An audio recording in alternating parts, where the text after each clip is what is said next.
Greetings, fellow conquerors. This is darkfireslide, and responding to some fairly valid complaints about me not researching the expansion Mandate of Heaven, I have decided to go into the game itself, alongside reading some of the dev diaries, to more thoroughly investigate and explain what changes the expansion made, and whether or not this is going to be worth it, based on the actual mechanics, and not just based on their concepts.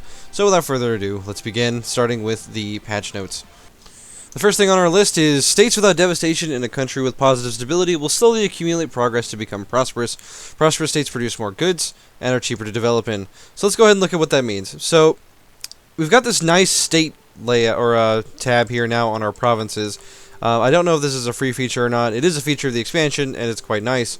As we can see, it lists all the different cultures within all the provinces of this area, as well as within other cores, which is pretty nice. I do like this UI interface here, and showing the state income, the maintenance, yada yada. But prosperity. So here we're looking at the prosperity thing. So this is only going to happen if you have the expansion, and you need to have positive stability for this to go up, and you need to not be at war, and this needs to not be occupied. And basically, the rate at which this goes up is dependent on let's see, apparently it's dependent on how much admin, or how many points of each type that you're making. So the amount of stability that you have is not at all related to how fast this goes up. It's mostly just based on how many monarch points that you're actually making. So, you know, as we can see, we have a terrible leader, and so our chance of prosperity going up is not that great. When prosperity does go up, it reduces local development cost, local goods, or increases goods produced, and lowers monthly autonomy, the last of which being useful in a state where you don't have full autonomy yet. So that's that. I think it's alright. Just seems like unnecessary complication, but hey, who am I to say? Now the next part of the paid expansion also has to do with this screen here. We're looking at the Edicts screen, of course. You can now enact edicts in a state, increasing state maintenance by 200% for a benefit for at least 1 year. And so we have a variety of different options here. Institution spread, monthly autonomy change, local defensiveness, local development costs, local unrest down. If you have the feudal de jure law from the Age of Discovery, which we'll see momentarily. Local manpower modifier, local trade power, and local missionary strength. These are pretty nice, and considering that some state maintenance is pretty low, I don't really see a problem with this. It's alright. You know, since you're basically paying money and not having to dump monarch points into it, it can be kind of nice, it looks like. None of these bonuses are too massive, though, and to be honest, I'm probably going to forget about it when I'm playing the game. But hey, it's there, and the game reminds you when you can. Oh wait, that's the decree. Never mind. That has to do with the Empire of China. So no, the game doesn't remind you when you can do an edict. You can just always do them, and I will probably forget. All right, on to the next note. Okay, so rather than reading off each individual age, I'm going to instead kind of just talk about ages in general, what I think of them, and looking at some of the specific bonuses in one age. And just kind of go off of that.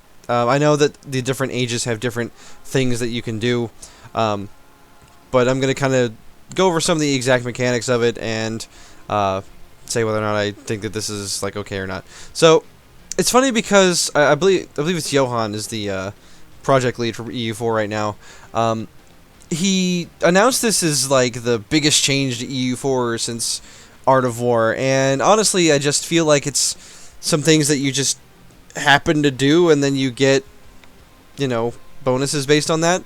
Now the nice thing is, these aren't some weird objectives that you have to kind of go out of your way to do. Like, some of these you're just going to do naturally. Like, discovering America, that can totally happen pretty easily. Control centers of trade. If you're a big empire, it's going to happen anyway. Owning control of core province with at least 30 development may not happen, but it may if you decide to improve a province. So, again, so that might just happen anyway. Embrace the Renaissance. Probably going to happen. Feudal society. Have at least 5 different vassals at the same time. You can probably make that happen. Presence on 2 continents. Can probably happen. And humiliate rival through a peace treaty. Also pretty easy to do. Now, what is the benefit of all of these? What do you actually get out of it? So, for having these an objective complete, you get a certain amount of splendor points. I believe it's 2 splendor points per completed objective, and you accrue it. Now, you get 1 splendor every month as just like a base thing. And each age also has like a certain bonus that it has. Like the Age of Discovery here, religious conflicts are still allowed, and this is something that goes away when the next age starts, which is kind of interesting. Now, let's look at some of the things you can actually get as a result of this. So, one thing we can get, for example, is if we have 800 Splendor, we can get the Feudal de jure law, which is one of the edicts that we saw, and so that'll give us. Let's see, how long does the edict actually last here? If we take a look again, oh, it won't actually let us take a look. Now it looks like most of the all the edicts last the same amount of time. So, in particular, these ones last for a year. There may be a way to increase this. I'm not 100% sure. And again, I know, oh, he's not researching. He's just reading things off. Like, okay, guys, just bear with me.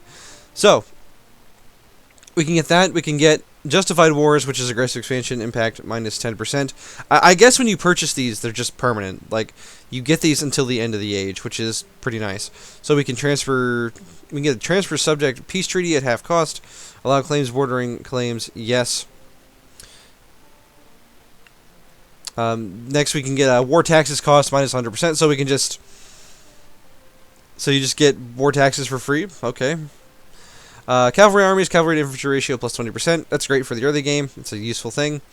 Higher developed colonies, plus 1 tax production and manpower when colony is finished. That's pretty nice. And plus 1 combat bonus in the terrain of the capital. Interesting. So in Ming, in Beijing, we have a farmland. So I guess whenever we're in farmlands, we get plus 1 combat. We get like a plus 1 terrain advantage. Whenever we're in a farmland when we do this. Now, one thing that's kind of interesting is these last 4 are nation specific. So only the Ottomans can get this siege ability bonus. Only the Portuguese can get this global settler increase. Only the Danish can get this liberty, desire, and subjects down, which is honestly quite useful for them. And only the Venetians can get ship trade power, plus 50%. So, do I think this is like the game-changing awesomeness that it was described as? Well, not exactly. It just seems like it's a nice set of bonus objectives, and I've also heard it compared to like the policy system from Civilization 5, and I don't really know if that's the case, but it is kind of, it's nice, but I'm not like hugely impressed with it. I think it's just adding more complication to the game that didn't necessarily need to be there. I think that the idea of an age could be more passively implemented, and in the end, I think people are going to be of two minds about this. In particular, for me, I'm probably going to be of the mind that if I happen to get these objectives, like, great. And if it's an easy one like Humiliate Rival, I might do that just to, get that extra bit of power. And it's nice, and it's a neat little, fun little gimmicky mini game. I feel like, kind of like Estates from the Cossacks. But in the end, I think that this ends up just being more feature bloat, and people who are looking for new game mechanics are going to find a lot of promise here. But I find it to be, I guess, just needlessly not really complex, just another feature that we have to remember on top of literally everything else that's been added in expansions up to this point. But I don't think it's bad. I think if you look at this, and obviously some people are going to like this, then that's great. If you want to enjoy this, then go ahead. But I personally don't see that much that's great about it. So now that we've kind of talked about age, one thing I want to talk about as well, because it's weird that it mentions this, even though it doesn't happen yet. So in the Age of Discovery, it brings up the idea of absolutism. It doesn't tell you what absolutism does until you're in the Age of Absolutism, which is in the third age. So that'll happen after global trade has been discovered, 10 years after global trade has been discovered. What does absolutism do? And people won't pay attention because this is a free feature as well. Absolutism increases your administrative efficiency, your discipline, and it also reduces the time it takes to get enemy cores off of you. And There's also a cap on absolutism that's based on a lot of different factors, such as whether or not your empire, the size of your nation, etc., etc. You raise absolutism by increasing stability, by lowering autonomy, and beating up rebels, harsh treatment. And the benefits of it are, well, every 20 points of absolutism, you get an extra 1% discipline. There are some other effects as well. Let me just double check real quick, if I may. It also lowers or increases administrative efficiency. It's by 0.4 per 1, so every 10 points of this, you're getting a 4% core cost reduction, up to 40% at 100% absolutism. And finally, the core. I'm not even going to bother to look at the core reduction from enemies because I don't really see the use in that. It doesn't really matter that much to me. But yeah, ages. They're all right. I don't really see myself like caring all that much. If I happen to get enough splendor, great. If not, I'm probably going to forget and just that it's a mechanic. Alright, on to the next part. Alright, so now we've talked about the age mechanics, which I didn't find to be that inspiring, just kind of there. However, the Empire of China mechanics are infinitely more interesting, and these may be something that may be a buy or sell factor for you when you're thinking of buying this expansion, as they're quite interesting. So, Ming is now, instead of just having a 50% autonomy floor with all of their provinces, they now function like a normal country, which means they are hugely powerful at the start of the game, including a force limit of 94 to begin with, and a massive economy with an income of over 57 ducats a month at the start of the game. However, what is interesting is two things. First of all, Ming no longer gets legitimacy, they instead get this thing called meritocracy. And meritocracy is not like legitimacy because the only things that having high meritocracy affects is foreign spy detection and lower advisor costs. Which is strange because to get meritocracy, you need to have advisors.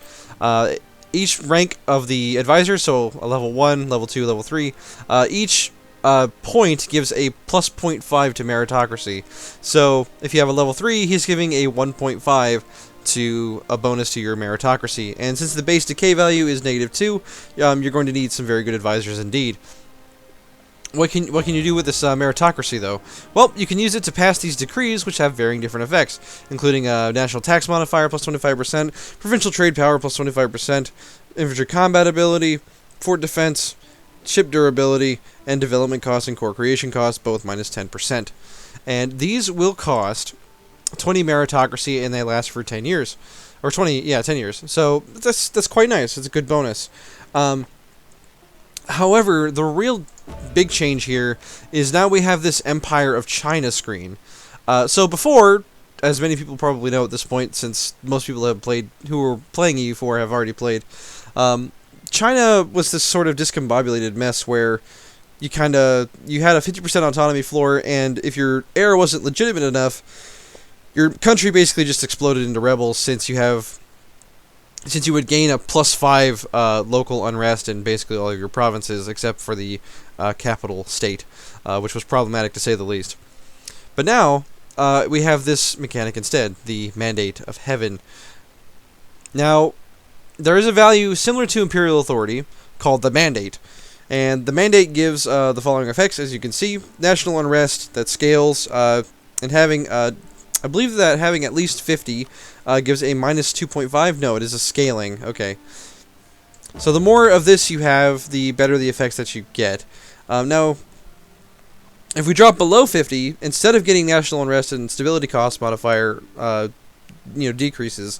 If your mandate drops below 50, you produce 50% fewer goods, so you get really poor really quick, and you take 50% more shock and fire damage.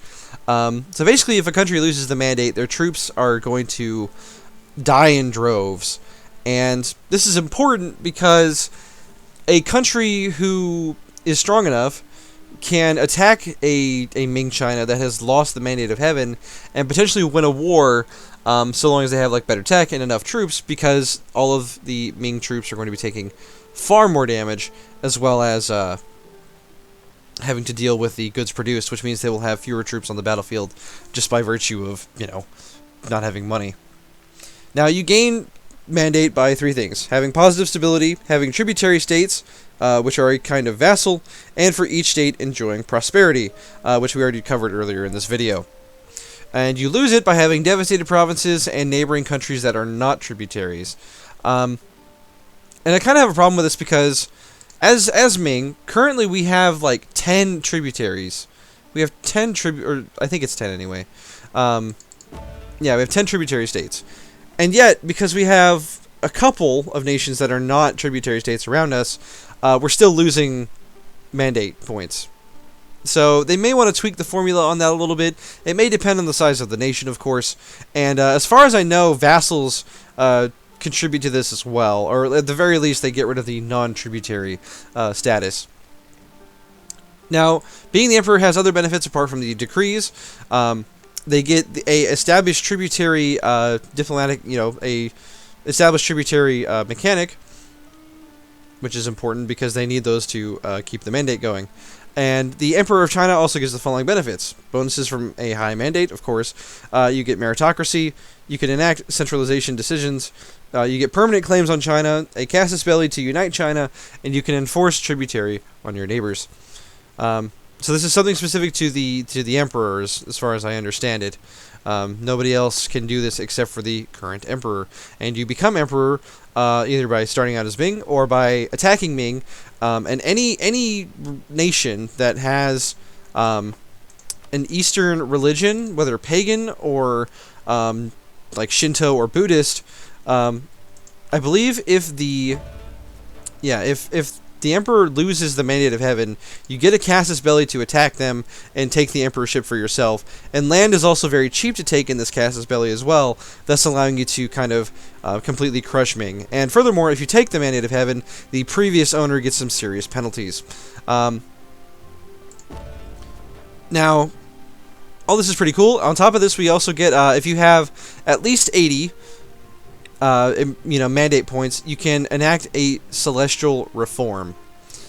And these are just nice bonuses like monarch admin power +1, core creation cost -10%, monthly autonomy change down, trade efficiency and diplomat, and yearly meritocracy +0.5, which will help you not have to pay for advisors if that's a problem, or just get you to get decrees more often.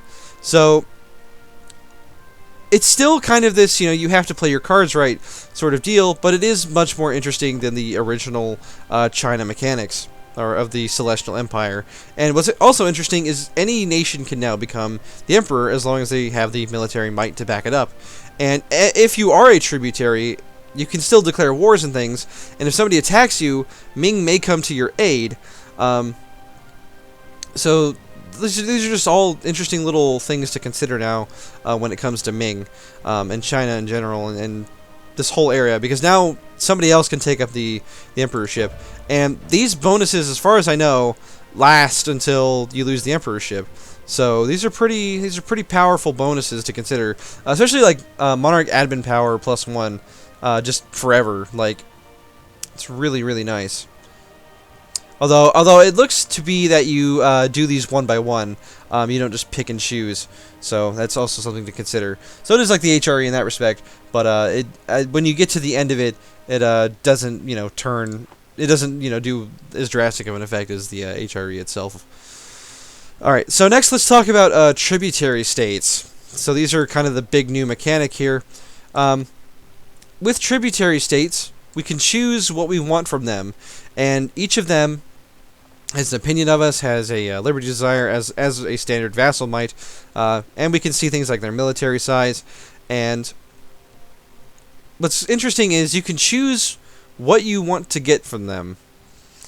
So if we go to Korea here, we're already getting ducats. So we're already getting 13 ducats at the end of the year from Korea. What we can do, though, is change our tribute for each country. Now, some countries are too small. Like if we look at Caradel here, they're a tributary, but they're too small to give us a monarch point. You know, they need to have at least 33 development before they can give us monarch points as a, you know, as a tributary. So instead, they're just going to give us 2 gold at the end of the year. Whoop-de-doo. But, you know, having 10 of these, at the end of every year, you get a nice sum of ducats or manpower or points as you need. Now, it's clear that, you know, if you can ally some of the other tributary states and get your liberty desire high enough, after you've lost the mandate, it can be. I can see that being very dangerous, just because of the sheer number of tributary states that you're going to have. Now, I don't know if in a tributary war you can take land from somebody, but if not, you're still getting a very nice bonus out of it. So yeah, those are the new Empire of China mechanics. What do I think of them? Well, they're pretty interesting. I think they're pretty interesting. I think it adds some spice to the majority of Eastern Asia here. Now that being said, I don't know if Hindu counts as an Eastern religion, because it could be really interesting to see a Hindu country take over India and then try to claim the celestial throne from Ming or whoever it happens to be. And it'll be interesting to see how the AI handles this as well, because this could very easily become an issue of, you know, well, now that Ming doesn't explode into confetti every game, they're just always dominating the map, and the game becomes very stale as a result instead. But we'll see what happens as we play and as things unfold. Alright, so let's talk about some of the other mechanics. Confucianism was changed, and there is now a harmony mechanic. The closer to harmony we are, we have tolerance to the true faith, and with low harmony, though, we get increased development costs, lower tolerance to the true faith, and yearly meritocracy. Now, harmony goes up over time. It goes up from +1 just for a base per year, and you also get some positive. You also get some for positive stability, which is nice. Now, the important thing here is you can harmonize with a religion. And this is going to cost a certain amount of harmony. Let's see if it says in the patch notes here how much it costs. Let me check. Just give me just a second, guys. Okay, so let's take a look at this in depth now. So, harmony affects tolerance to the true faith, development cost, legitimacy, and yeah. So it is lowered every time you convert a province to Confucianism, and when you harmonize with another religion. So when you get a harmonized religion, you get some of the benefits of that religion, and you are tolerant of it as if it were your own, religion, which is really nice. So instead of actually converting provinces, what you can do is just turn faiths into syncretic faiths, which is pretty nice. Now, integrating a religion, harmonizing with a religion, will cost you 3 per year.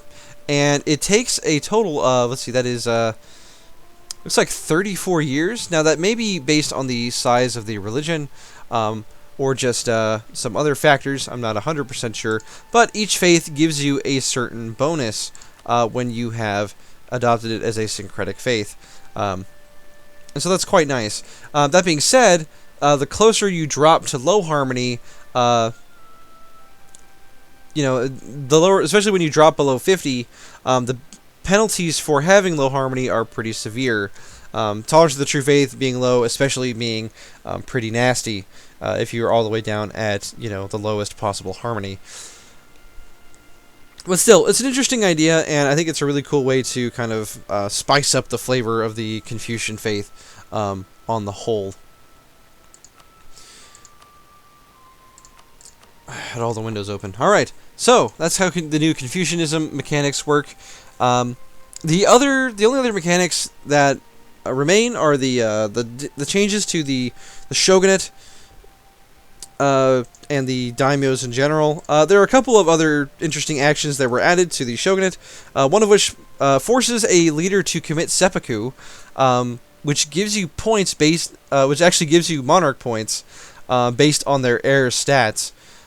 Which is pretty hilarious. It's kind of maybe not something to laugh at, but seppuku. It's funny. It's for kids. Don't try this at home. All right, so I still haven't looked up what the actual daimyo mechanics are, and I apologize for that in this video. I was doing some heavy research for the rest of the mechanics to show you guys because people were kind of upset with me, perhaps understandably, for not looking into it as deeply as I probably should have been. Now that we've looked over all these different things... Oh, by the way, one other thing. Shinto now has an isolationism mechanic, which does some neat stuff. But hey, Shinto also adds morale of armies plus 10%. I didn't know that. News to me. Alright. So, anyway, the other thing would be the Manchu banners. So, Manchu culture nations can now recruit banners from Manchu culture states. They don't cost manpower, they cost corruption to recruit and money to reinforce, and they give a discipline bonus. So it's just kind of a nice thing to have.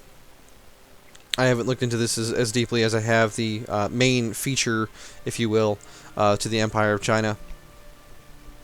And after reading all of this, one more feature that's paid. We have a diplomacy macro now, which allows us to open a list to start doing things with. Well, this looks really in depth. So now you can set your diplomats to automatically do things such as improve relations with neighboring countries, subject countries, threatening countries, allies, and outraged. So that's pretty cool that that's a thing.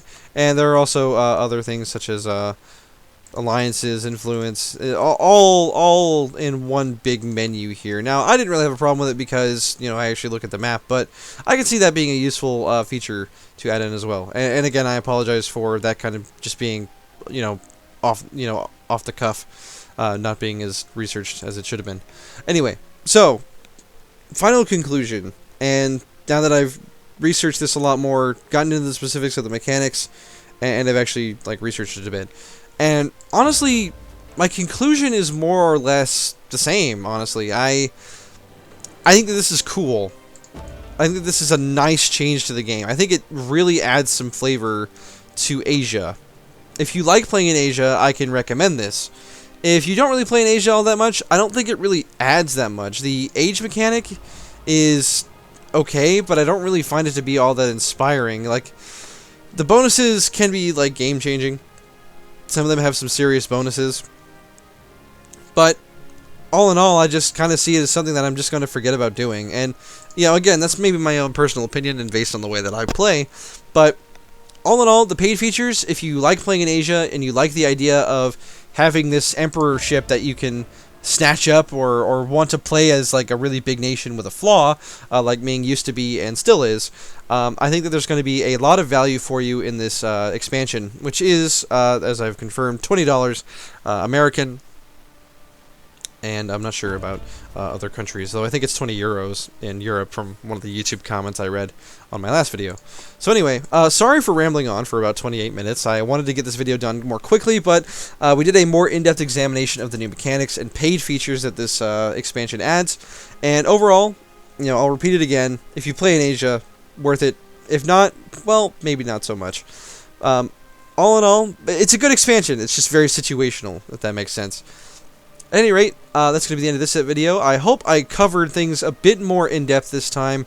Did a lot less guessing and more, much more specific examination of the game mechanics involved while making an assessment, even though, ironically enough, I reached the same conclusion, even after delving into the mechanics more thoroughly. So, again, hope you enjoyed the video, and I'll see you on the next one.